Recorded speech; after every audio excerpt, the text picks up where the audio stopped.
You guys want to make a prediction? When do you think the next time we'll actually see Halo Infinite?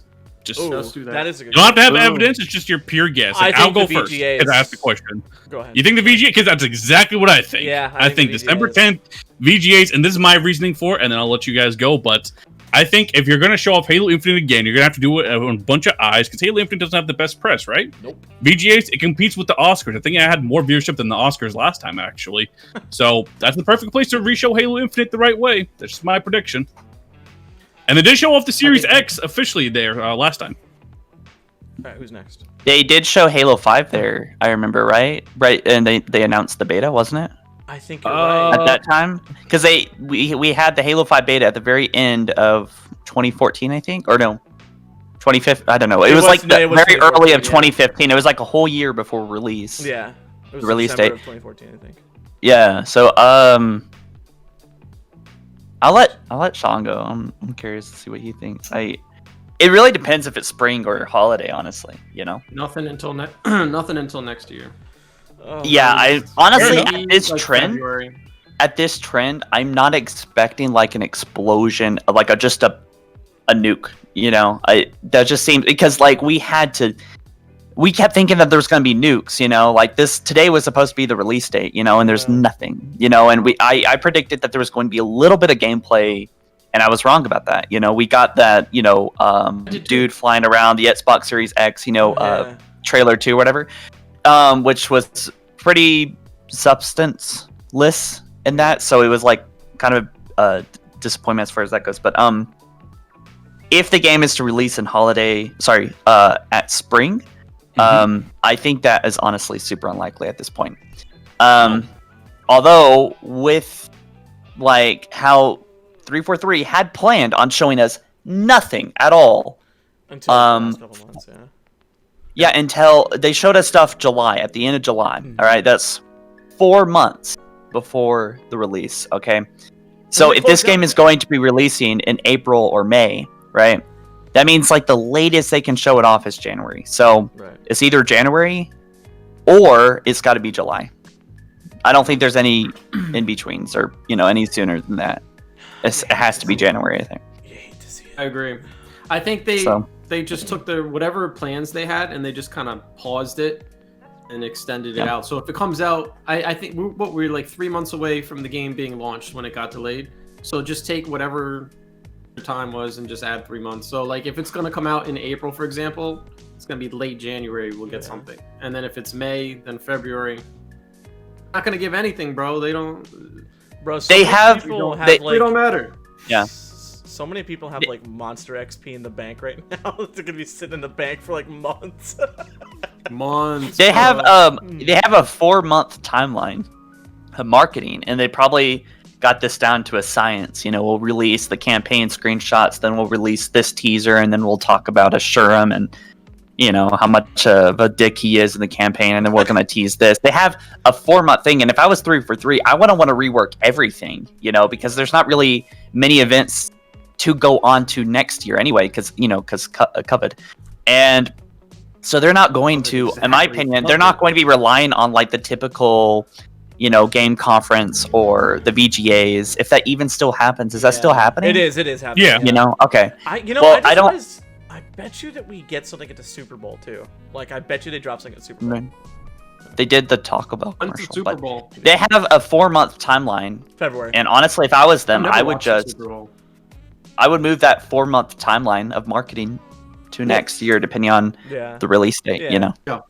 But honestly, have we ever seen a situation like this before, where like a food marketing campaign for a video game just like kicks off at the exact moment the game gets delayed? Like, I wonder if it happened to Cyberpunk.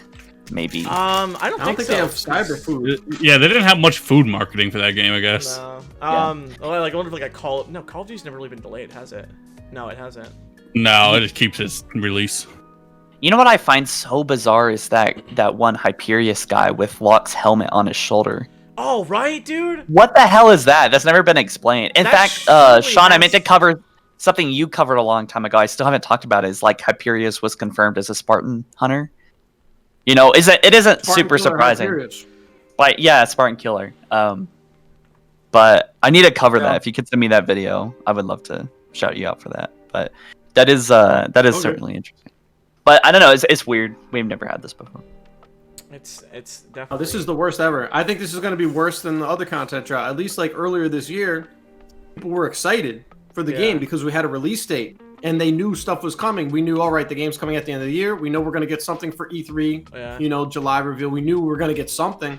There's nothing, bro. There's no release date. There's nothing. So it's like hype zero. It's even worse than that too, because I think we've gotten to a point where all the content creators and everybody have just kind of accepted that this is like, we're in it and there's no point in even bothering right now, you know? Like, I agree. Like freaking bro. Late Night switched over to is going to start doing Destiny content now, like because he's trying to broaden his horizons. Have to. Yeah. You have to, bro. What are you gonna do? There's nothing. There's nobody here anymore. It's just us four like talking. There's nobody. We're shouting into the void. Ah! The viewers, they're already gone, bro. They're like, yeah, all right, you know, we'll come back when it's ready. There's other games. That's the thing. Yo, at least y'all did not decide to call yourselves Halo something. You know, like not Halo W. I knew from the start, bro. Look, I hope this game is good, and I think it's gonna be good. But you know, I honestly I was like, it's 343, and if anybody can screw this up, it's them. So you know, MCC did not go well. Halo 4 and then 5. So I was like, there's no way I'm gonna call myself Halo W. It's got to be something flexible. You just can't. Yeah. Again, I think it's going to be a great game. I think they're going to finally get it together and pull out something good. But again, I like the campaign. I think the campaign is going to do really good. Not the gameplay necessarily, but the cutscenes, the story. I think the music is phenomenal. I think art direction. Be good. Yeah. I think they're nailing that. I'm just worried. I think this was the lowest point ever as a Halo fan.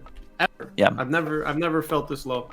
I'm just worried that like see Halo 5 getting to the end of the Halo 5 campaign and realizing this is it for like at least 3 years was the lowest point for me.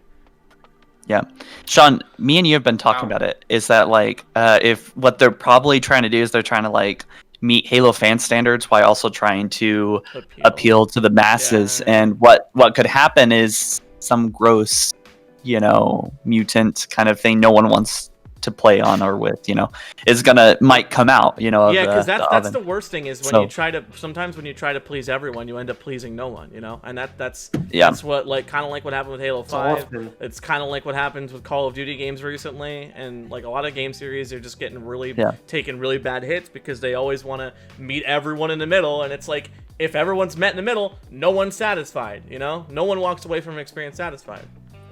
Yeah. Well, we can always hope for the best. Does anybody want to debate against We Don't Matter? We Don't Matter? Well, okay. I mean, that's anybody want to debate against We Don't Matter? Like, think about it. If Ninja was out here, Cypher PK, Dr. Disrespect, if they were making Halo videos right now, and they were like, hey, can we get something? You better believe we would be like, oh, yeah, we would have content. We would have content. I don't know. It's just they don't. I genuinely don't know anymore. Well, the thing is, popular people asking for something, they would be like, all right, we'll give you a little something because we need these guys when the game comes out. The difference is between us and them, and I don't necessarily know this is the case for you, Ron, because you definitely have like a really, really good following, is people like Summit1G and all of them, there's always clips of them saying crap that's like controversial or like trying to push a narrative and stuff, and when they do it, the entire internet goes behind them like a fist of iron, and just, you know, they use that like a weapon, and then all this, like, their words carry such weight because people just share everything they say, you know. Like, we've gotten big changes done to Fortnite, just definitely people complaining or not complaining, being criticizing, constructive criticism, and then they changed like things in Fortnite. Cypher PK did that.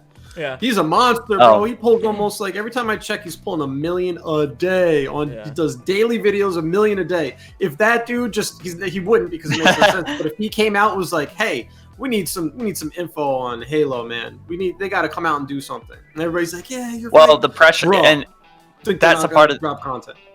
That's a part of the problem is that there's not much of a reason to get into Halo because almost every time they do something, it's super controversial. No one asked for it. The only time that Halo is being talked about is when on a mass scale, like with the whole gaming community, is like when Halo MCC failed. gaming channels are going to talk about that. They're not going to talk about how like Halo is blowing up like Apex Legends. There's no good news that reaches the masses with Halo, and that's like the reason why there's a lack of Halo YouTubers that have actually stayed here for a long time. Like, Luke the Notable went to Fortnite. Apparently, late night gaming's gonna he's like, I'm done with this. I need to go to Destiny. I'm guessing, and even myself, I'm like, I kind of want to get into Apex Legends and For Honor, and it's just sad because like Halo's got so much potential, and there's so like and about like listening to me, I've made so many videos playing with 343, telling them exactly what people want, and I feel like all of us, even one of us, like has a better grip on like what Halo fans want and how this game could be really successful. Like any one of us here could probably be a really great consultant to 343 if they ever asked. And honestly, I'm afraid that if they ever do, it'll be after Halo Infinite potentially flops, on a magnificent scale. And that I feel like what happens every time too, like every single time this is what happens. And that's the thing with it comes down to bureaucracy at the end of the day, because there's people who have shareholders they want to please, and they want to be able to point to this and say, hey, we're gonna make a shit ton of money off of this particular thing, or we can do this to make even more, and blah blah blah, such and such. They're always being there's people with great ideas who are like, hey man, what if we did this? They're like, that's cool, but what if we did this and made a bunch more money and people kind of liked it? Like how often is that happening? The problem isn't really microtransactions, honestly. I feel like it's just you don't devolve things and then monetize it. You need to advance and evolve things and then add monetizations to that. New features. I think we're all open to that, right? That's why I said in one of my other videos, I was on the Battle Royale video, actually. I was like, in these corporations like this, these big corporations, it's more about making decisions you can defend, not necessarily the best decision for the fans or the franchise. You put Battle Royale in there, if the game flops, well, the market wanted Battle Royale, right? If they do this crazy microtransaction system where you start with just like a default Mark 7 and it's gray and you got to grind through to unlock everything and the armor coatings are $5, maybe it does tank Halo, But at least whoever made that decision can say, hey, look, all these other big games, they had the progression system like this. We thought that's what people wanted, If they don't do microtransactions on all the customization and then the game doesn't do well or doesn't make enough money, then they're going to get called in. Hey, why didn't you do microtransactions on the colors? You could have just put the colors and all this. What were you think? Well, the fans, they wanted to keep their customization. Okay, well, they keep the customization and, you're out. See, I don't understand is I've always, like, I suggested this from the get. I don't think I've ever made a video on this, but I wanted to do it. I don't understand why you couldn't just keep the original color options if you're just paying for the game. Like, if I'm buying the game, like if I pay $60 to play the game, first off, I really have to wonder how we're being justified to make that purchase right now. Because if the multiplayer is free to pay, then we're literally just paying for campaign, theater, and forge, Like, what are we paying for at that point? So I think they should lump the classic customization in with the paid version of the game. Because listen, if you're getting the game for free, you don't deserve cosmetics. That's the way that goes. And that's the way that modern monetization schemes just work. And that, to me, is perfectly fine. But if I'm paying $60 for the game, I think that I deserve the gateway level of cosmetics that I've always had in the franchise. I think the issue is, I thought about this. I think it's like, so I always use the example Fortnite, but we all understand what I'm talking about. Sure. The difference with the skins in Fortnite is massive. You could get like a soccer skin, you can get a monster, a robot, huge difference. So when they sell these skins, people are like, yeah, I want that because it looks so different. But with Halo, everything kind of looks the same to someone the masses who haven't really played Halo that much. It's just armor sets. The average person's not going to notice the subtle difference in the helmet or the chest piece, but they'll notice the difference. Oh, this one's red and this one's yellow, right? Like, it's simple and easy. So you have to have a big difference, I think, between the microtransactions to get people to pay. And I think that's why they decided, maybe we should do the colors, because we could keep all the colors unlocked and then sell them different pieces and stuff. But then it's not going to work as good. Here's another thing too, and I have a theory about this, which is this would be questionable if it was the case, but it very likely is. All of these game series that do these microtransaction or monetization schemes, they always have a similar pattern where whenever the game first comes out, they're not really pushing their artists to do anything with the concepts that they have. And you've already heard Uni talking about the fact that these artists can do like crazy stuff they've never been able to do before. So I guarantee you what's happening right now is they're finding ways to make basically crappy skins that they're going to have at launch that you're going to be able to buy, right? And then as the time goes on, you know, like 3 months down the road, they're going to drop a battle pass, and there's going to be like this sick-ass skin, and you're going to be like, I want that skin. You know what I mean? Because that's the way it goes, man. And they're going to push and push and push, and over the time, we're going to be like 2 years down the road after Halo Infinite comes out, and it's going to have like the dopest skins ever, and they're going to be like $20 a piece. Like, I almost guarantee it, you know? I mean... It's just such a backward step. Yeah. Like, I feel like... Who is making these decisions? I mean, we don't know everything yet, but like every time we loop around this subject, like Sean, I'm sure you can tell, like it just becomes exhausting thinking about like why are these decisions being made? Like I would really love for them to explain it, because like after all this time of covering like almost every freaking article and piece of news I could possibly get my hands on, anyone can, for the like almost 10 years, I still don't understand what they're doing there. And I don't think they do either.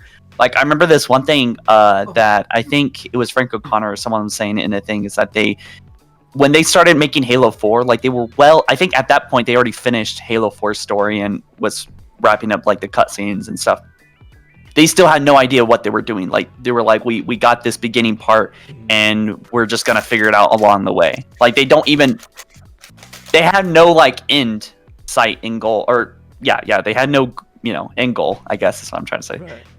But I feel like that's just such a perfect metaphor for what's going on. Yeah, like they don't really know what they're. It just feels all inconsistent. Sorry. Well, yeah. consistent. I'm just rambling now. Consistently inconsistent is what I would argue, and it's because there's one thing that's abundantly clear. It's that they're always pushing Halo to see what they can get away with. Every time they push it to see what they can get away with. No, I'm telling you, I see you grinning, Sean, but you know it's true, bro. They did it with Halo 4 because that multiplayer was literally a Call of Duty ripoff. Garbage. They did it with Halo 5 with the microtransactions, and with Halo Infinite, they're pushing the monetization schemes as far as they can push, and to see how much is the Halo community going to put up with it? How much can we get away with this, bro? Oh. They are in like the worst position to like be doing that from the get-go. Like, something I said on Sean's coffee catch-up that I did was people would be a lot more accepting of the monetization scheme that Halo Infinite appears to have if there had been a Halo in 2018. You know what I mean? Like if there was a halfway point and they introduced a battle pass to it like halfway through development, or they introduced some sort of minor monetization scheme, something akin to Fortnite or Apex Legends or something like that. If we had a halfway point, we might actually be a little more okay with it, because we would have already seen the series kind of traipse that ground. Yeah, I mean, you can make that argument that we sort of have a part way, but that's not really monetization as part of it. And that'll be the MCC, like we talked about earlier, them supporting it through 2021. The MCC has a battle pass, and who's to say Halo Infinite won't adopt a similar system to it? Probably with more monetization, right? Because you see it with the cookies, you see it with the food, that you get the skins or whatever. But for me, and I've said this before, it's hard for me to believe they're going to charge us $60 for a campaign and maybe a PvE mode if there even is one at launch. So I think they honestly will give you, if you paid the $60 or subscribe to Game Pass, you get the season 1 or season 2 or whatever, like the initial season of Halo Infinite, and that's how you can unlock the majority of the skins. That's how you can unlock the majority of the armor coding. Maybe you pay like a Spartan Pass is what I call it, Spartan Pass Plus, to get absolutely everything in it. But that's what I think they're going with it. Like, look, it's easy to be negative about Halo, and it's understandably to be negative about Halo right now, because where any content drought, we don't know what the heck 343 is doing. They're not giving us any word. But at the same time, they are made some interesting decisions. Like, look, Halo Infinite's going to be free to play. We can argue back and forth. Halo fans are going to like this and not going to like that. But are you going to say to me a casual, the dude playing Fortnite right now, who's debatably buying the default skin? Did you see that recently? They're reselling the default skins. Oh yeah, You're dude. telling That's me true. they're so opposed to this? That's like, we have to true. understand. Halo Halo is an old franchise. I'm coming to this podcast. Halo is an old franchise. The height was Halo 3. That was 13 years ago, guys. We have to accept there's a whole new generation of kids now. There's a whole new generation of players. As a Halo fan, I want all the things. I want this game to go back to its glory. But at the end of the day, for Halo to go back to its glory, it might have to adopt a new version of glory, maybe. And at the end of the day, if the game is fun to play, that's what matters the most. I hope they do what's right by being Halo fans, and I hope they figure out this whole monetization thing. They're probably not going to get it right the first time. Hopefully, it'll adopt over time. But in all fairness, the game being free to play, it's a lot easier to get back into Halo Infinite than Halo 5, where you paid $60 for that. Like, when you pay $60 and it comes out wrong, it leaves a bad taste in your mouth. If you play a free-to-play game that gets better over time, you're like, oh, okay, I didn't like it at launch, but I don't mind downloading it again. It was free, right? I think so. There's opportunities for 343. Yeah, I think it'll be good. I think I agree with what Jared's saying. I think it's going to be a shock, though, because this is going to be so much different from Halo 5. Like I had said with Jared, in a lot of ways, Halo 5 in 2015 was a little outdated. Like, it was a little outdated even when it launched. It was. It's like this kind of outdated game, and it's been 5 years, bro. Things have changed pretty rapidly. So I think this game is finally going to be bringing Halo into 2020, 2021. So it's going to be a shock, bro, because we're going from having, you know, unlimited customization, basically. Well, not unlimited, but, you know, not $5 for an armor coating from that. Yeah. So now it's going to be a battle pass, and you got to unlock everything, and there's a default skin. So it's just going to be like a shock to people, I think. Yeah. And I mean, we're already doing it with MCC. MCC. Would have been good, a halfway point. Like, if a game had come out in 2018, even if it had been that Halo 5.5 or something, it might have been less of a shock. But guys, I'll say one thing. You know, how many people do you think are going to be playing Halo Infinite in the first couple weeks? Ooh, good question. Well, dude, millions? Free to play, tons, dude. Tons of people are going to be playing it. And Microsoft's going to be agree, pushing it so 10, much. 20 million? I mean, there's 15 million people on Game Pass. Well, yeah, because it's, well, you don't need, not even just Game Pass, bro. You gotta think about PC. You know, it's gonna be free to play on PC too. So literally anybody who wants to play the game can just install it and play it. It's so accessible. It'll be free to play on Steam. We say 20 to 30 million people would be kind of like a conservative estimate. I would say I could see it being somewhere around there. I could see it maybe even pushing past that. Yeah. Yeah. All right. Now, how many people do you think out there right now are really tuning into Halo right now on a monthly basis? How many are in this party right now? 4? I will say, for my statistics, last month, which was like a really good month, I think I got like 1.7 million views or something like that. And how many users? So that was split between 2.5 average viewers. So divide that by 3, essentially. So I'd say about 350 to 400,000. Yeah, that's probably the people that are actively involved.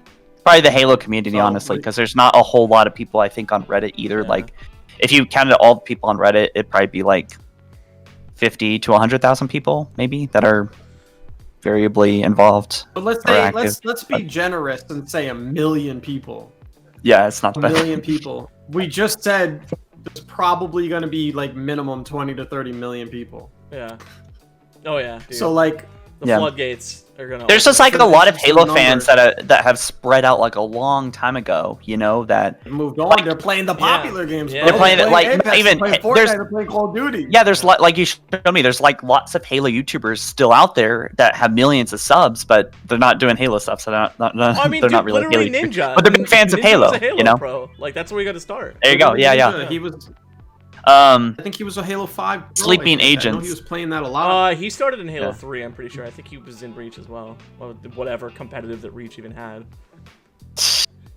That was a flop. Yeah, it was. I remember MLG being like, "Hey, we're out." And Reach came out. Yeah, that game did not come out right. Actually, ironically, 343's update to Reach made it a lot better.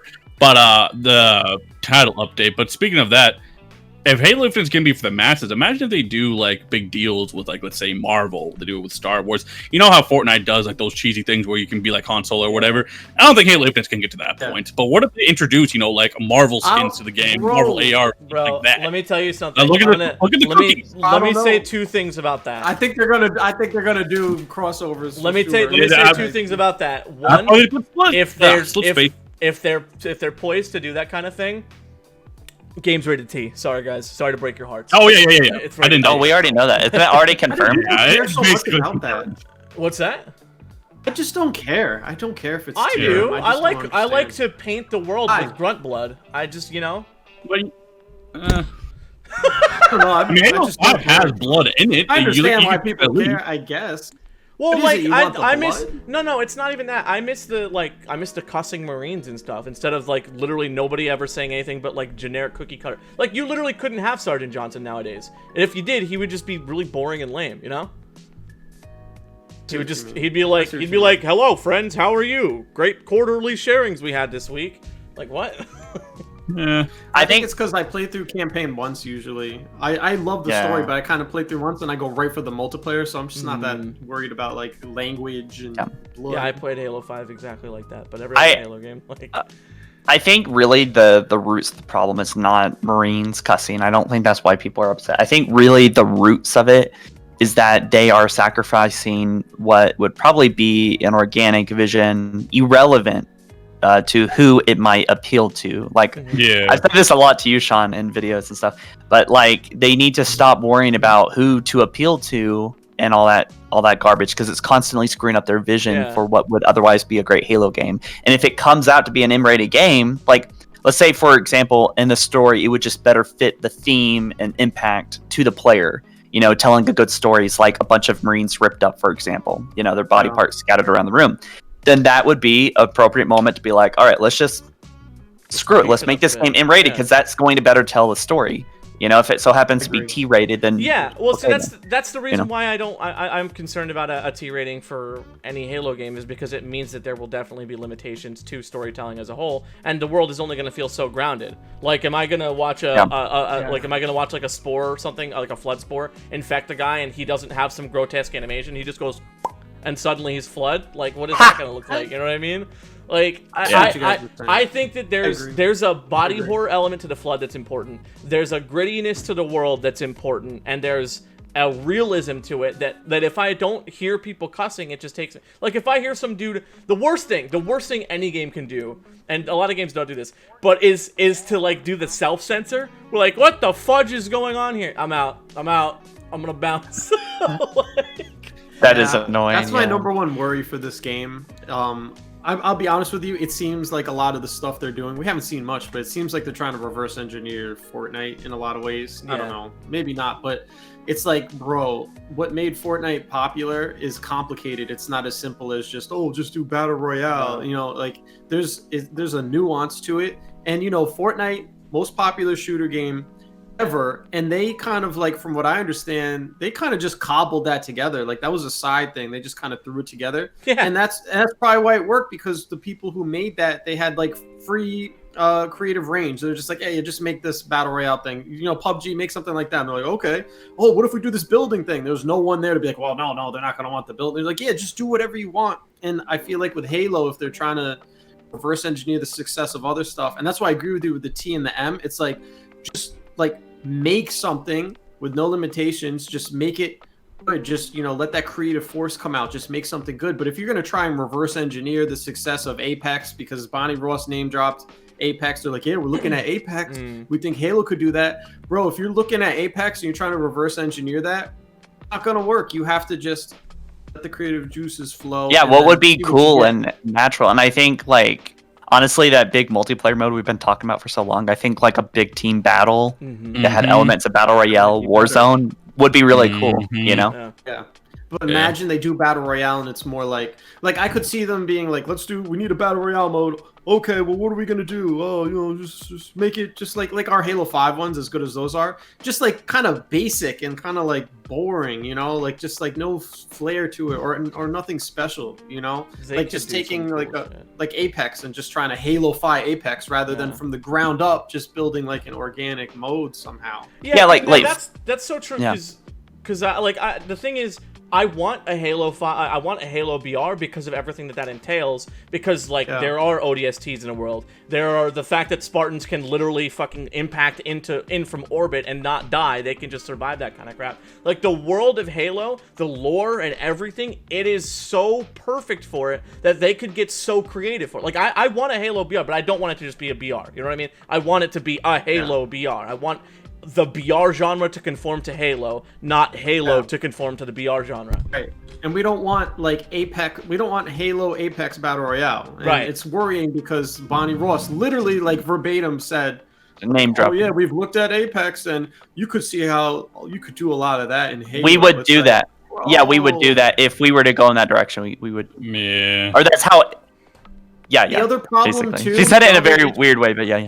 Yeah. The other issue too is they're making it clear that they're trying to like kind of reverse engineer Combat Evolved. The whole, you know, it's Halo Infinite, not Halo 6. They said this with the Shadows of Reach book. They kept saying, "Ooh, it's like remember Fall of Reach? Well, now we got Shadows of Reach. It's remember Combat Evolved and we had this book that went with it? Well, look, Halo Infinite is just like Combat Evolved and we got the Shadows of Reach book." It's like, oh man, maybe that's why the book, I'll be honest, you know, there's nothing, where's like the, where are the hour-long podcasts talking about Shadows of Reach and really being like, ooh, you know, it's like, they're like, no, just told poor Troy, they're like, just look at see, we had this, we had Fall of Reach before, just do this, all right, you know, just do something like this. Yeah. And do I'm not trying to be like, critical of the book, but will you guys admit that the caster sections of the book were more interesting than the chief at times? Like I like knowing about caster and like, you know. Yeah, bro. Really this is why I have a very unpopular opinion about Halo 3, which a lot of people are like, what?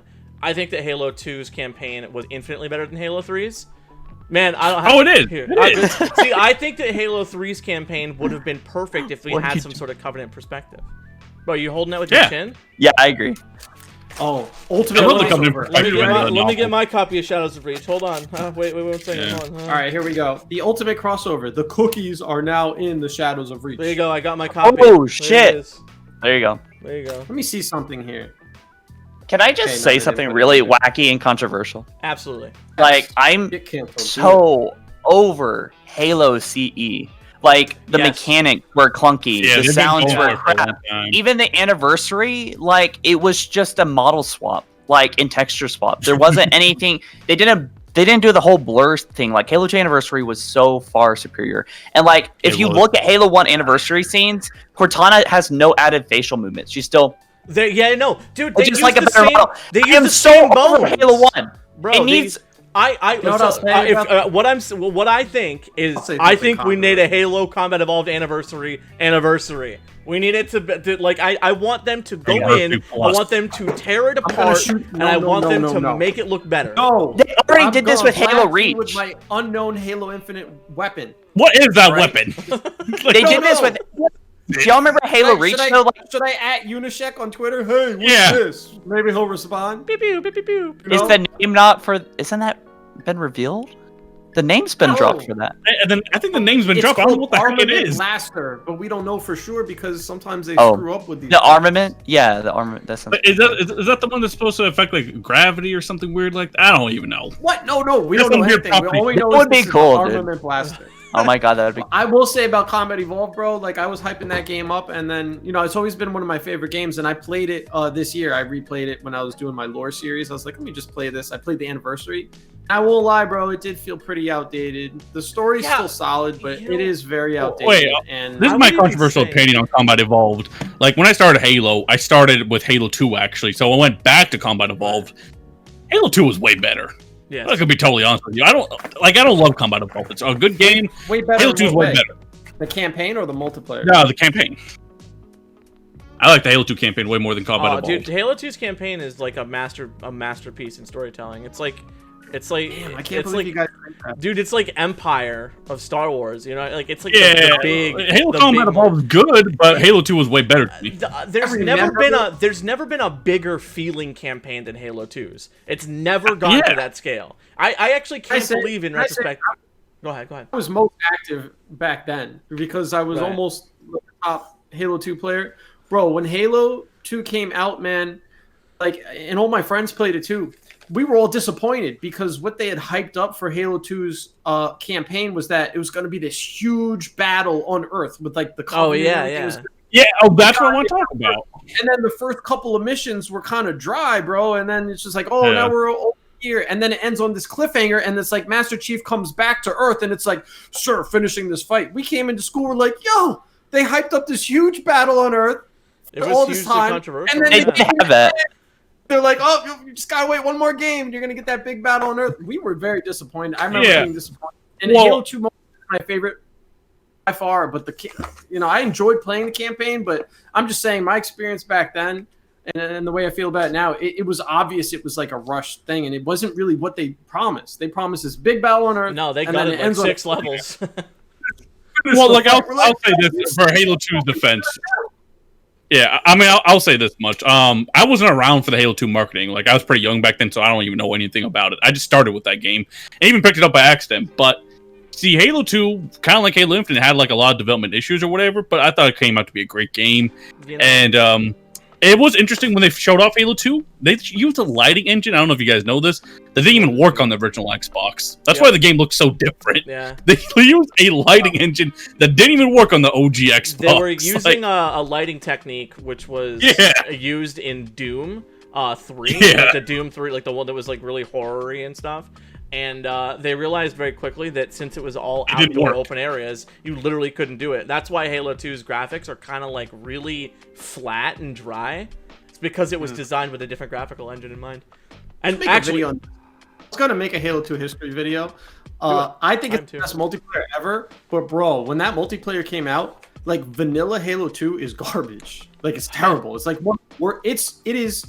I would say vanilla Halo 2 is worse than Halo 4. I would go as far as saying that. Original Halo 2, before they did like this update. It was like a 1 point something update that made it, in my opinion, the best Halo multiplayer. But vanilla Halo 2 multiplayer, bro, is SMG starts, which are like it's like totally useless. All right, and the BR was not the same. It wasn't as powerful long range. It was more of almost like a 5-shot, 6-shot weapon. The spread was wider, but the melee system also was trash. It used to take like 3 melees to take somebody out. Update made it so you could do BXR, BXB. It tightened the spread of the BR across map. All right, it made it a 4-shot, and then you had the lobby Bungie, and then we finally got like BR starts, team BRs and stuff like that. And then it made it awesome. But vanilla, Halo 2 when it launched, the campaign was very disappointing. And then the multiplayer was honestly like not that great, man, especially online. But see, like you said, Neth, you just weren't around then, so know this. What is Baba Booey? What is that? That's Jocelyn. What are you talking about? I don't know what that is. Is that? I don't know. I might be biased here, but I think Halo 3 was the pinnacle. You should do that one. I think Halo 3 was like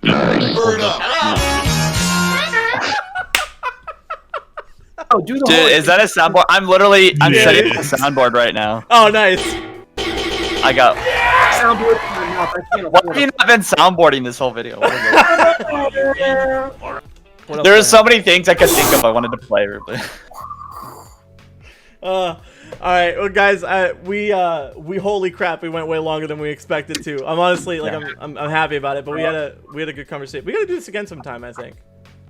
You guys think? Sure. We should do this in totally. We should do like 2 40-minute parts on this. Don't do the whole thing in one. I don't think I could just do one big one. That'd be like I'd be asking a lot of people. You could even cut it up in segments, like news channels. Yeah. Focus on topics. Absolutely. Yeah. Jeez. Yeah, we I got my Xbox. Yeah, you did. we had a SeanW unboxing in this episode. We had I can't think of anything else at the top of my head. I rage. Baba Booey. Hey Sean, with that Series X, make sure you update your controller with it. Else you won't get like that 2 millisecond. Yeah, you gotta update your controller. Oh, you always update your controller on an Xbox. You always update your controller. You plug it in and update it. Like you don't even have to plug it in anymore. With the Bluetooth, it just kind of does it. Is this man taking selfies right now? No, he's taking a picture of us. Look at him. I'm so jealous. I'm gonna go buy a scalped Xbox Series X. So you didn't pre-order? No, it was like a 1-week window. Yo, before they were all. It just occurred to me, they didn't do different versions with more or less memory. They just did 2 different console versions. That's all. Yep. I never even thought about that till just now. Well, anyway, I'm gonna we'll go ahead and call it here. Thank you guys so much for coming out here and doing this. This was really fun, and definitely gotta do this again. So I had a lot of fun. Yeah, thanks for the invite, dude. I had a lot of fun talking. Not a problem. Had a lot of fun, dude. Excellent podcast. Some good info in this one, I would say. Yeah, I think so. Alrighty, fellas. Adios. Adios. Hey guys, if you made it this far, you somehow managed to sit through 40 straight minutes of us rambling about complete nonsense. So I thank you for that a lot. I want you guys to make a ton of noise if you enjoyed this and want to see something more. The first part was a little bit rough. This one was a little bit cleaner. Not as many edits in it, obviously, because there wasn't really a whole lot of like funny. It was really just kind of what I would say is good, insightful information or discussion about Halo as a whole. So it maybe wasn't nearly as silly as the first one, but I think this is a good, strong idea enough that we can actually continue to do something like this in the future. So that being said, that pretty much covers it. Thank you guys for watching. Again, make some noise in the comments if you guys liked it and you want to see something more. And I will let you guys go. Goodbye. Goodbye. Goodbye. Goodbye.